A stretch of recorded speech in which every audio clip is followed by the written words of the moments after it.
Oh, oh my god, this is gonna be a doozy.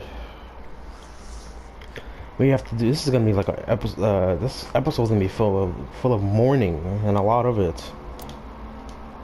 Iris, Ota, Mayumi, Hitomi, they're gonna be mourning the loss of their children.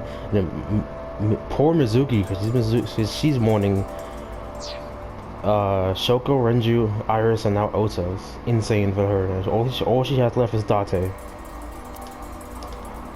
This forklift is old.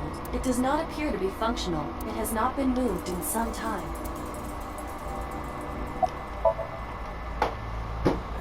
No, nothing so far.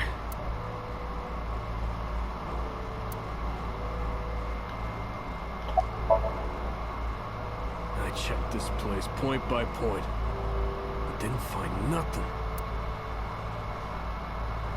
Right here, Iris and Ota were. I am sure you are already aware of Ota's time of death. Just before I arrived, about 3:30 in the morning. And the cause of death. Right, about that. Ota had a stab wound from a kitchen knife in his side. Correct. What was the exact cause of death? Was it the knife wound or... I cannot determine that. I can conclude that the knife wound was at least close to being fatal. Even if Ota was still alive on the workbench, he was certainly on the verge of death. If he weren't already extremely weak, we would expect to see more signs of struggle.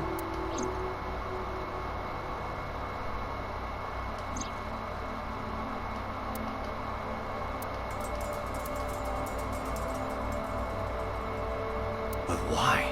Why did the culprit put the costume on Ota? Unknown.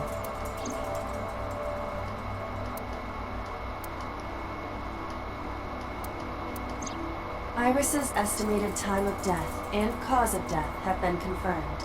The video was not a recording. It was a live stream, filmed in real time. Which means Iris's time of death is 3:20 a.m. Iris also had her left eye removed. Yeah. And like Renju and Shoko, Iris's left eyeball has not been recovered.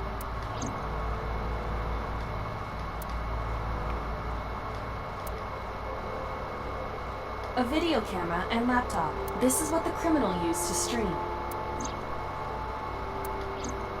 All of these items have been bought from pawn shops and thrift stores. It would be difficult to determine a suspect from them. I have logged into the Wi-Fi in this warehouse. Okiura Fishery Co., Ltd. is listed as the owner. However, I found the password written directly on the router. Anyone who saw it could have used it. I have done some research. As the name suggests, the company is owned by the Okiuras. The same Okiuras we know. Renju's father created the company.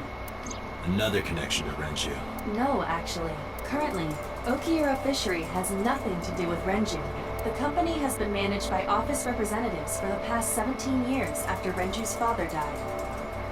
Renju holds no shares and is not involved in the management. So isn't he the one who rented out the warehouse? What is he using it? If he's the one who rented out the warehouse, then what is he using it for? In short, Renju did not inherit the company from his father, and it was instead given to other persons. But it can't be a coincidence. It certainly is suspicious. Date, we should get moving. Officers from the local jurisdiction are checking the warehouse thoroughly. We will not find anything of importance here. Yeah, you're right. You can ask CSI to inform you if they find anything. All right.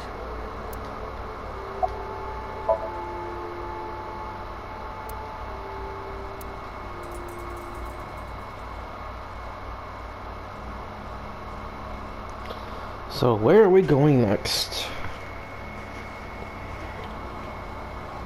Huh, normally let's go to a different area. Maybe something's gonna happen here. Computer.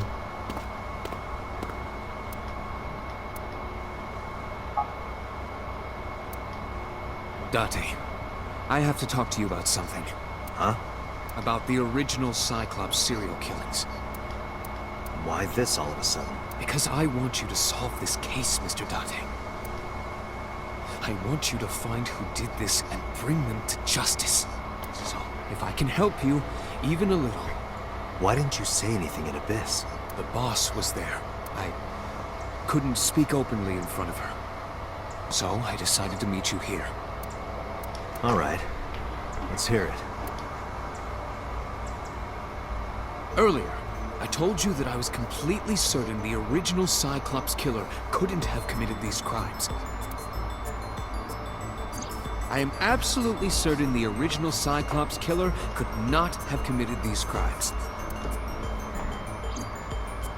Let me explain why.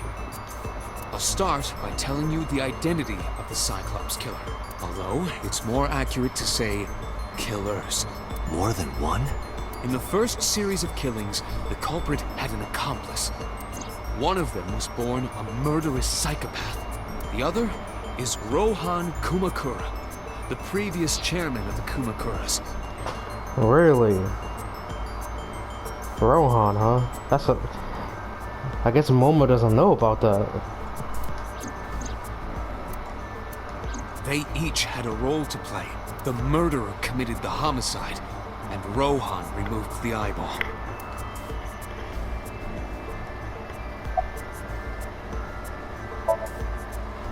"18 years ago, Rohan took a woman's eye.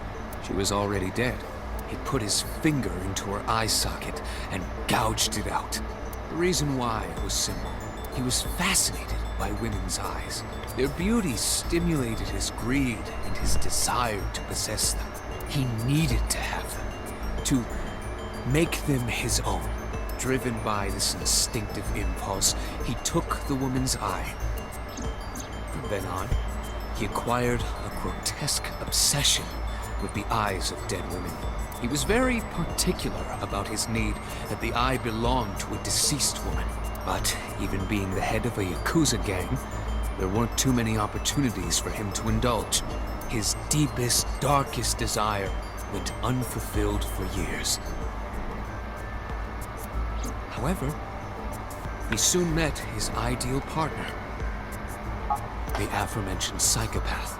The Cyclops killer would commit the murder, and Rohan would take the eye. Thus, a mutually beneficial relationship was established. This was the origin of the Cyclops serial killings. At about the same time, you were assigned to Abyss. That, I don't know. The details of the original Cyclops serial killings case have become nebulous over time. This is really interesting. So Rohan was one of the... Okay, so Rohan was the accomplice, and the murderer was the one who killed them. Yeah, but why Rohan though, is what I'm asking. Huh. That's interesting. Really it is. Even the official investigation material contains nothing of value. I am unable to draw any conclusions from them. You really have no idea? If I did, I would tell you.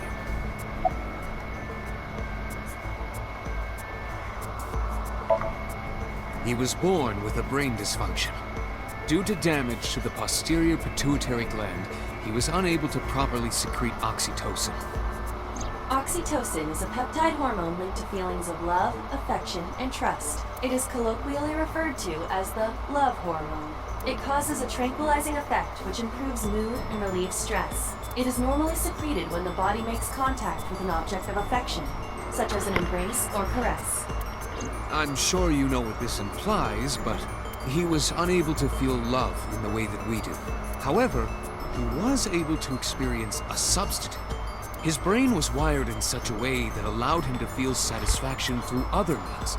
Murder, right? Due to the unique idiosyncrasies of his brain, he was able to release large amounts of dopamine and endorphins by performing a certain action. What was it? Murder. Dopamine is a hormone linked to the reward system of the brain. The pleasant feeling attained through accomplishment is dopamine. Endorphins are a kind of brain narcotic. They dull pain and create a feeling of happiness. He got pleasure from killing people? It's slightly more complicated than that. Killing people was the only way he could get pleasure. He was 12 when he took his first life. Are you serious? 12? That's insane. That enlightened him to the pleasure of murder, which he would do again and again.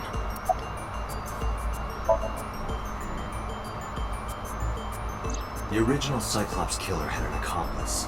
There were 2 Cyclops killers. And one of them was the former chairman of the Kumakuras, Rohan Kumakura. Rohan committed suicide by jumping to his death 1 year ago. That means... Computer, tell me this.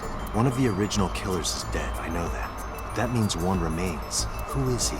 After his 4th murder, he was arrested by the police.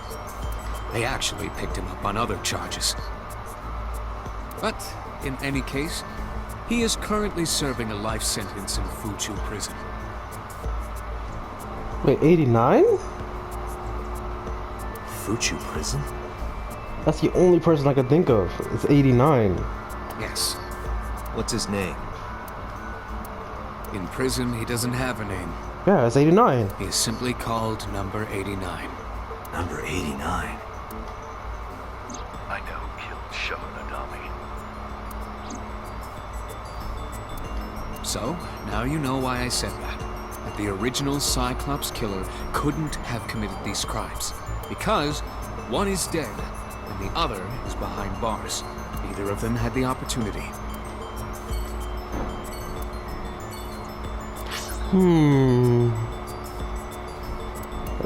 That's really interesting. I don't know, bro. Like, you're telling me a copycat killer is doing this? I mean, it's possible. Because we know Rohan is dead.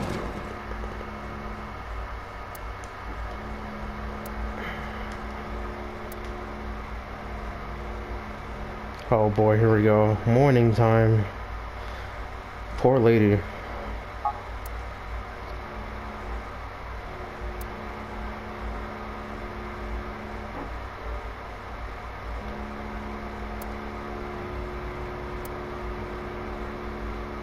Probably no dialogue on any of this stuff, right?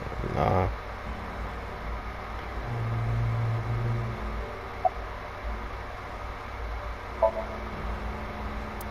We know what that picture is. That picture is her, Ota, and her husband.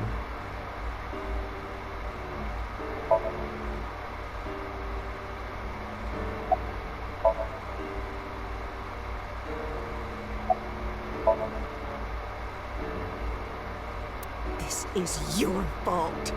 I heard from the police. Because you didn't take care of Iris, my boy Ota got involved.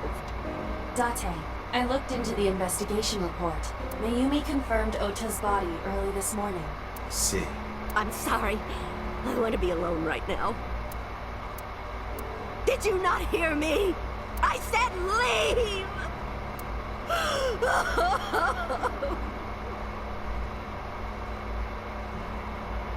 Date, let's go. She is in no state to talk. Yeah, you're right.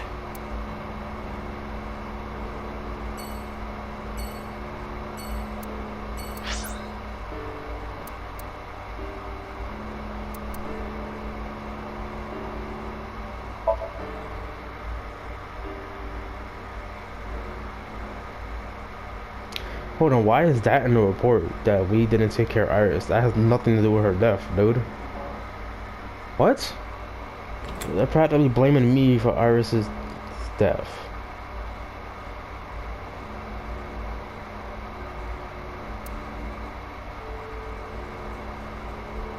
This poor girl, dude. She has no one left except Date now.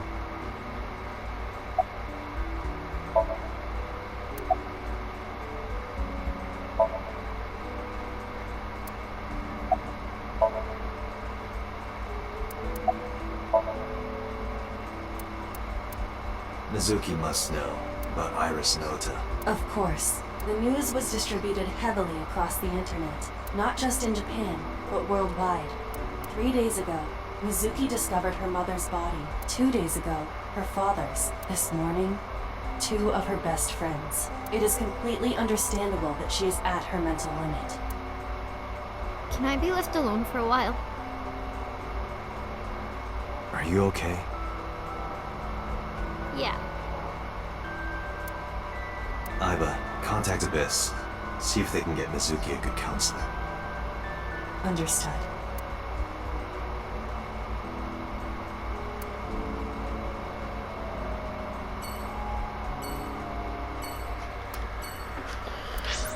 God, this sucks. This sucks so damn much.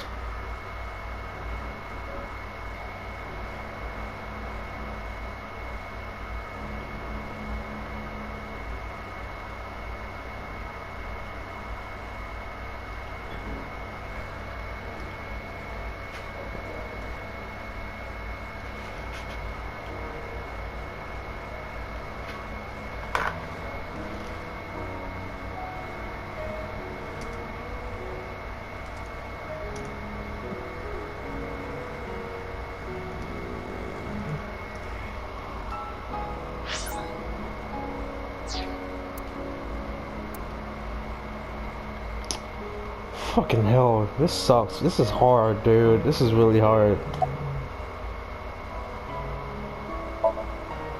Iris was my everything. We always went everywhere together. Whether it was buying clothes, or going to the movies, or taking a walk, or going shopping at the supermarket. When she was young, she would just hold one of my fingers. Her hand was too small to hold mine. And it was 2, then 3. And finally she could hold my hand. But eventually, she left my hands altogether. She started crossing her arms, being independent, even though she needed constant attention growing up.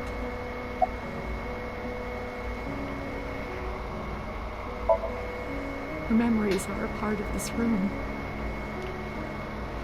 And always will be. When she was a baby, she fell off that sofa and cried and cried.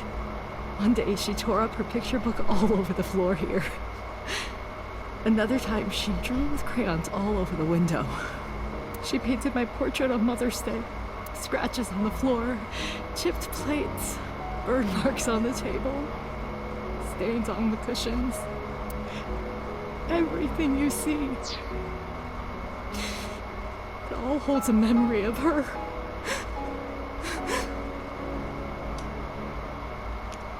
As I said before, the voice acting in this game is top notch. But why?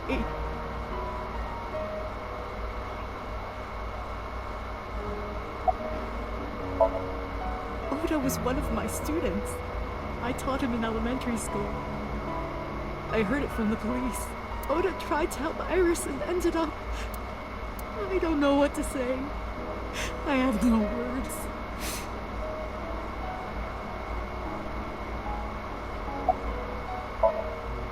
Hitomi, my entire focus is on this case.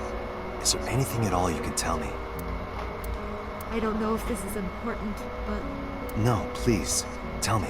I may have told you this already. I met Renju's wife Shoko twice before. The first time at the wedding, the second time a month ago. That second time was in the waiting room of the prison. Prison? There's an acquaintance of mine from when we were younger. I visit them a few times a year.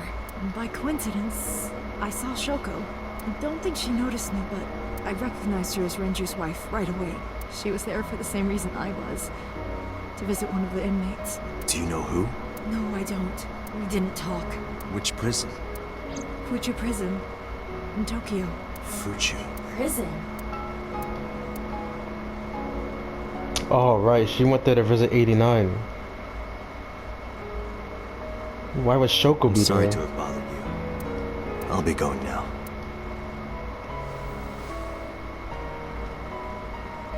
I don't know what to do. Thinking about her.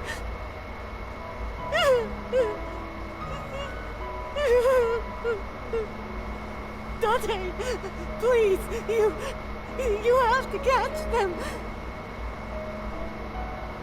Please. Please.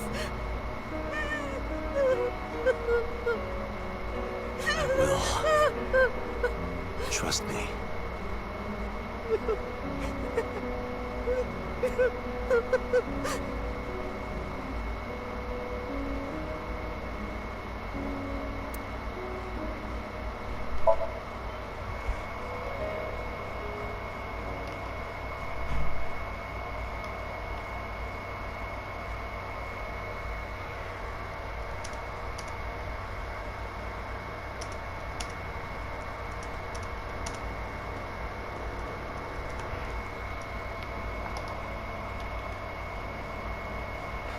Are you okay, honey?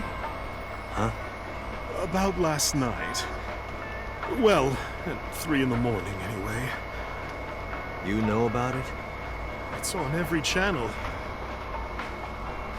You have the face of a ghost. Do you want a glass? I don't need a drink. I need information. Do you have anything? Well, let's see. I do have... I suppose you could call it intuition. Tell me.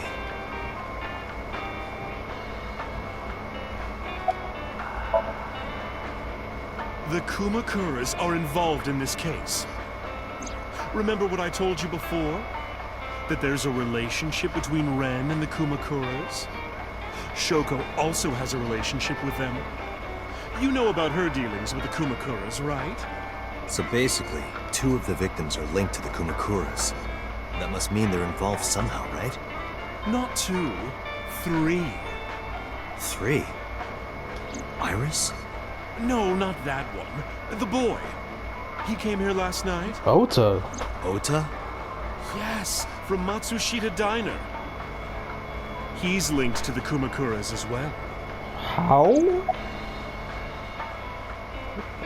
I'm so confused about that.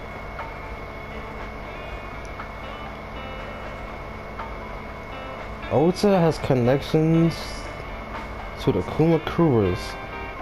Nah, dude, that sounds off. That sounds... I don't know. That sounds really weird to me, anyway.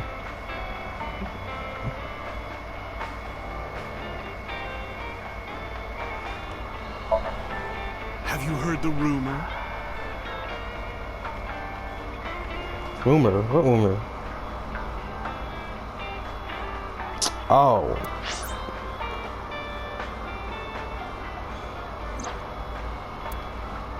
Eight years ago, So sold his land in the Kawasaki district for 30 billion yen. Half a year later, an explosion at the chemical plant. I can't see. Okay. So he bought it back. So people think that So intentionally blew it up and then bought the land back. Yeah, maybe he did.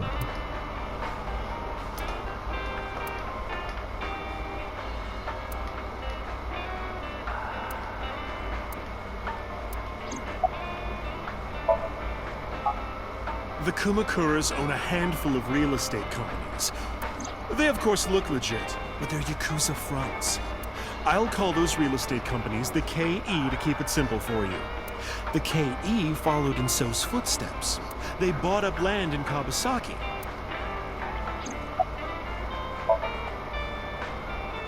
Now, back to So. Have you heard of the plans for the casino in Kawasaki? So was the one who came up with it. I was born and raised in Kawasaki. I remember the landscape of my childhood, and I loved it dearly. But look at Kawasaki now.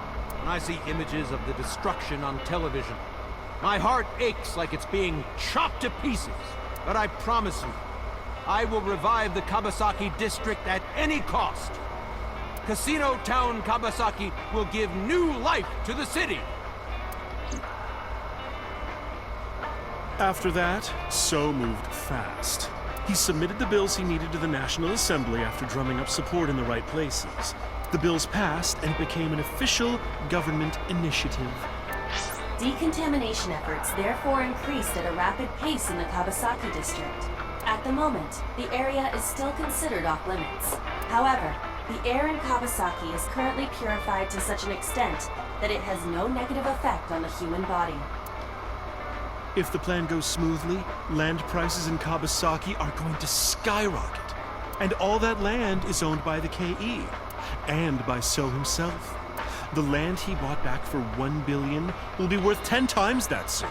He's involved in some shady business. But what does this have to do with the case and everything? Well, wait till she's This done. is just another rumor, but the chemical plant exploding was no accident. It was done intentionally. By So and the Kumakuras, you mean? But there's no hard evidence of that. It's just gossip.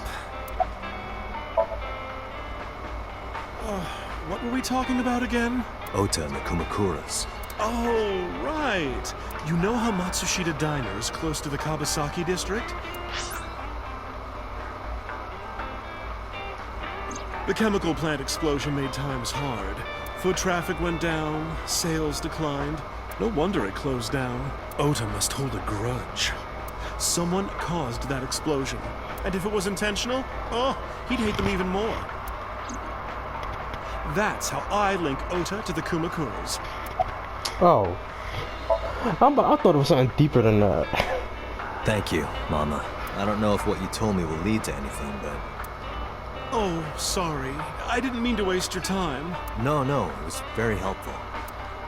I'm glad I can help, even if it's just a little. Well then, be seeing you. Come back anytime. Where's Boss? You haven't heard from Boss in a while.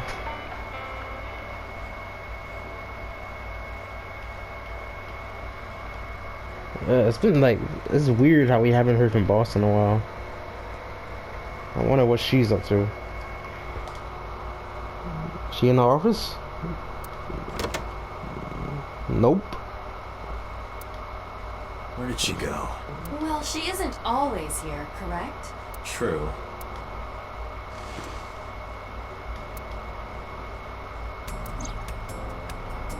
What are you doing?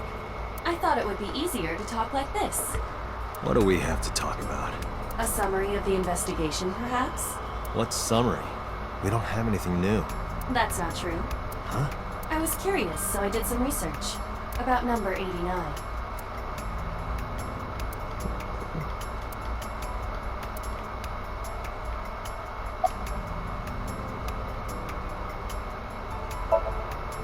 Pewter claims that there were 2 culprits behind the original serial killings. One was the former chairman of the Kumakuras, Rohan Kumakura. But Rohan committed suicide last year. That leaves 1 culprit still alive, number 89. But number 89 couldn't possibly have committed these crimes. He was in jail when each of the murders occurred. Correct. However, I do not believe it is accurate to claim that he had nothing to do with the incident. I know who killed Shogunadami. If he was telling the truth, his involvement is possible. Unknown. You don't know? No such person is listed in the family registry. It is possible he is a foreigner, but his nationality is unknown. However, I believe it is safe to say that he was born and raised in Japan. As you know, he is an assassin with multiple confirmed kills. He is currently serving a sentence at Fuchu Prison. He was imprisoned 6 years ago. That's what Pewter told us. After his 4th murder, he was arrested by the police.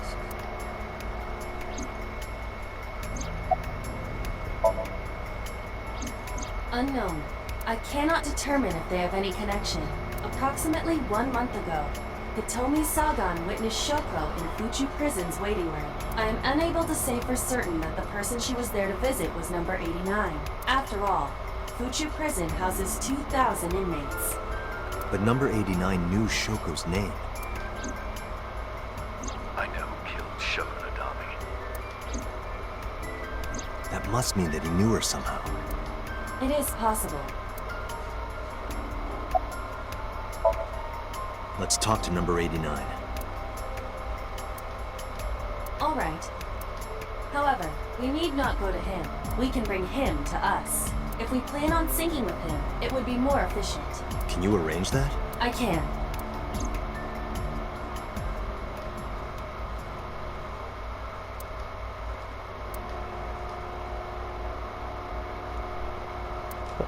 Where the hell is Boss, dude? Boss is acting weird. Excuse me. Where is Boss?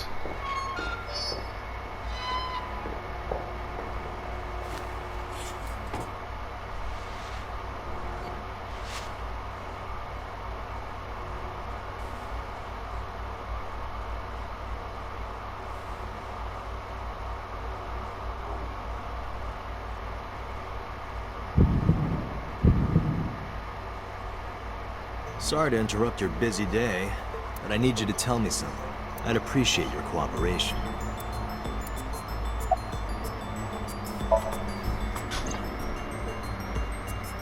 Yeah, I guess I do. About a month ago, Shoko visited Fuchu Prison. Was she there to see you? That's right. What did you talk about? Nothing special. You're in no position to lie. I'm not lying. She didn't come to hear me talk. Then why did she come? To meet me. Meet you? She probably just wanted to see me.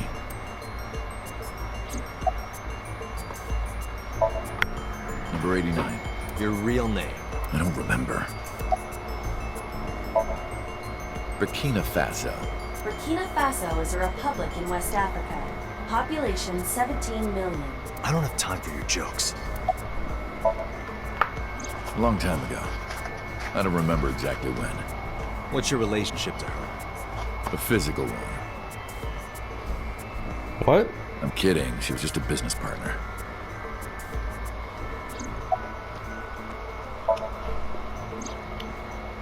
That's right. I was one of the culprits behind the case 6 years ago. One of the 2 Cyclops killers.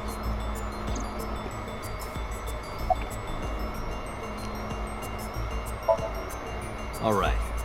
Let's get right down to it. 2 days ago, you called Investigation HQ and said, I know who killed Shoko Nadami. That's right. Who? Hey, don't be so hasty. We haven't agreed on a deal. You're gonna let me out of prison, right? It's done. You've got a deal. All right. But to explain it properly, I need to tell you a story. It might take some time. Is that all right with you? I've got nothing but time. Then let's get started. The story of a lonely assassin. Alright. So we're gonna learn about 89, finally. Once upon a time, there was a detective, full of righteous justice. Let's call him F. F found the evils of the world intolerable. F had no parents, no siblings, and grew up in an orphanage since he was born. He suffered every kind of abuse imaginable there. It led him to despise all the evils of the world. One day, F was chasing a thug down at the harbor. Someone wanted for the assault and murder of women. Okay, I get it. I'll just throw down my knife. Here. You lower your gun. It's fine. I got nothing else on me. I'll go quietly. You know, I have a history with hospitals. I've been going to a special hospital for a while. Even if I get caught, it's all good. I'll come right back out again. What should I do next time? Just thinking about it gets me excited.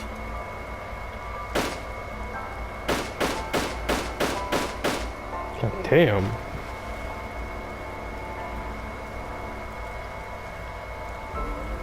The culprit was unarmed, but F never served a day in prison. The case went to trial for some time, but it was determined to be self-defense, and he was declared innocent. If the truth got out, it would be a huge scandal for the police. People at the upper level were terrified of what might happen, so they had evidence fabricated. F wasn't suspended or disciplined at all. After a while, he returned to his job like nothing happened. That was a turning point for him. He was ready to shed the morality that was weighing him down, holding him back. F still wanted justice, and he was willing to dispense it to the immoral one by one. He became an assassin, a lone gunman. No agent, no employer. He was his own man. F believed that he was judge, jury, and executioner, but it didn't last long. One day, F got rid of a criminal we'll call X. X was responsible for defrauding and killing an innocent old man for his life insurance policy. Turns out, X had connections. Someone wasn't happy that he died. Rohan Kumakura, chairman of the Kumakuras. X was a top executive of the Kumakuras at the time. Rohan ordered his men to find and kidnap F.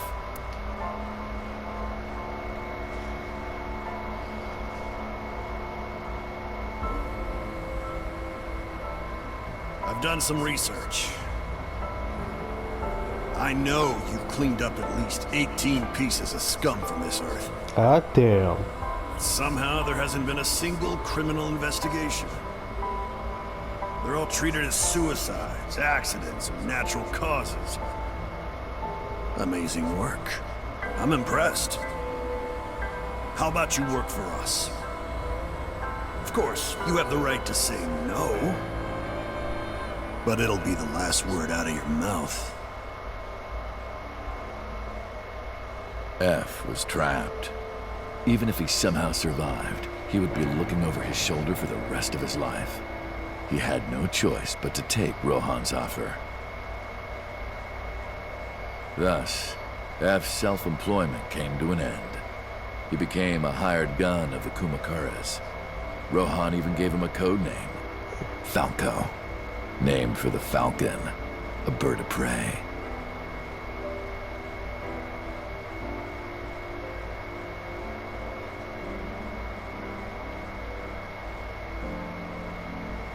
Falco didn't quit his job as a police officer, though. He worked as a detective by day, assassin by night, at the will of the organization. An ordinary killer would need motive to take a life. Not Falco. He did as he was told, one target after another.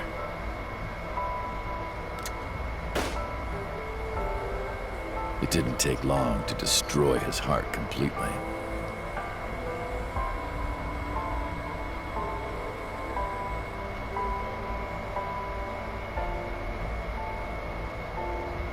Time passed, and a few years back, Falco, who by this time was exhausted in body and spirit, made a fatal mistake. He missed his mark and ended up taking a bullet to the stomach. Somehow he managed to escape. After reaching a nearby shrine, his legs finally gave out under him. He had no strength left. He put his back up against the shrine and let out a moaning breath that he thought might be his last. But at that moment,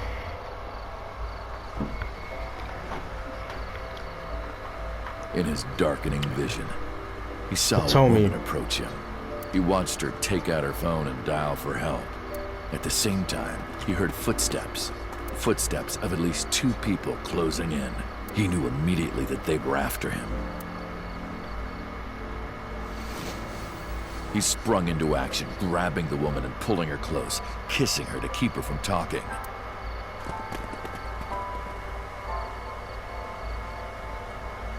That was the first encounter between Falco and the woman. She was a teacher at some school. It was like she was from a totally different world than him. Listening to her talk, he would forget everything about his line of work. She was his only contact with the ordinary, mundane world. They met in secret a few more times, and Falco felt his heart grow warmer. Her smile and kindness were like a cold glass of water for Falco's parched heart. Falco started to become himself again. His former self. He swore on his life that from then on, he would live for her. And then Iris came along. I mean, Iris was already a thing. So, you want to go clean? Fine. Do as you please. You've done a lot for us. But there is one last thing. One final job I want you to do for me. It's nothing major. This woman and her daughter. I need you to dispose of them. Should be simple, no? Rohan handed Falco a picture of a woman and a girl. It was the teacher Falco met at the shrine. And her daughter. She had just turned 12. Why the two of them? Rohan, as usual, never gave a reason. And Falco had no intention of carrying out the kill. But if he didn't, he knew that someone else would. He thought long and hard. How was he going to keep them safe and get out of the life of crime? He couldn't find an answer, no matter how hard he thought. He was backed into a corner. So, he decided to call on an old friend for help. And then... Old friend?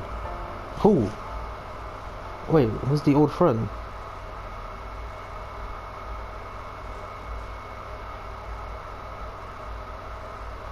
Oh, he stopped talking.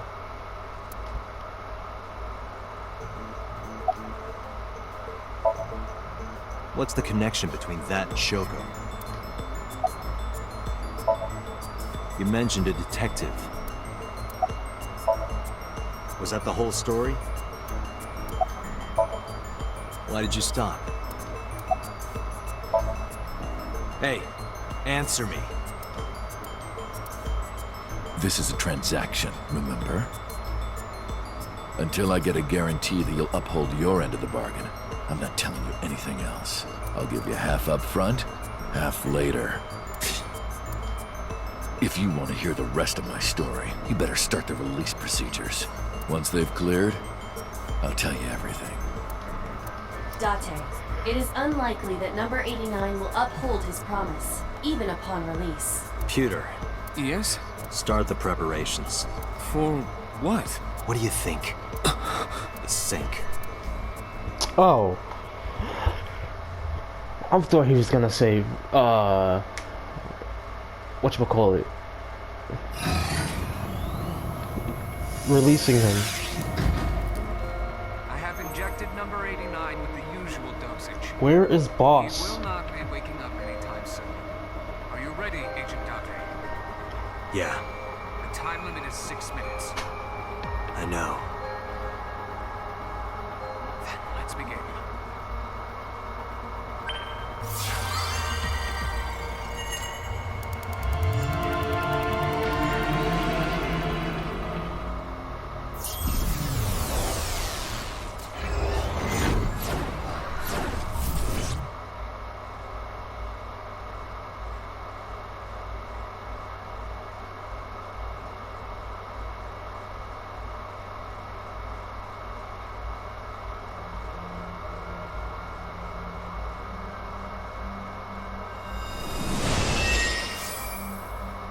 Sup?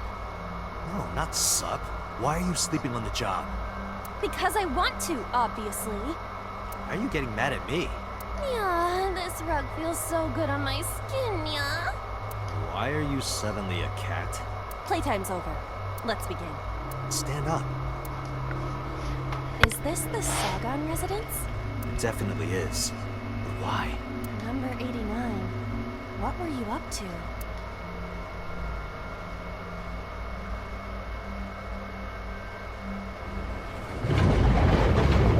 What? The green? I do not think I can pass through it. Really wants to hide it, huh? Okay, new plan. Somnium scan! Activate!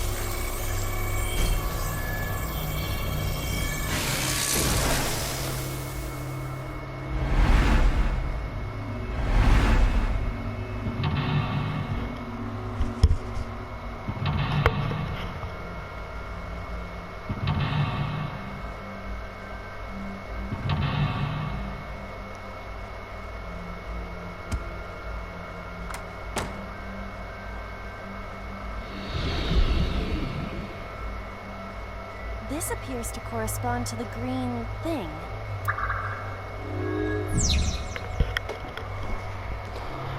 Alright, so we're gonna sync with 89. Hopefully figure out the rest of the story. Or it might end in another confusing way. But anyway, we're gonna save the sync for the next video. I hope you guys enjoyed, and I will see you all in the next one.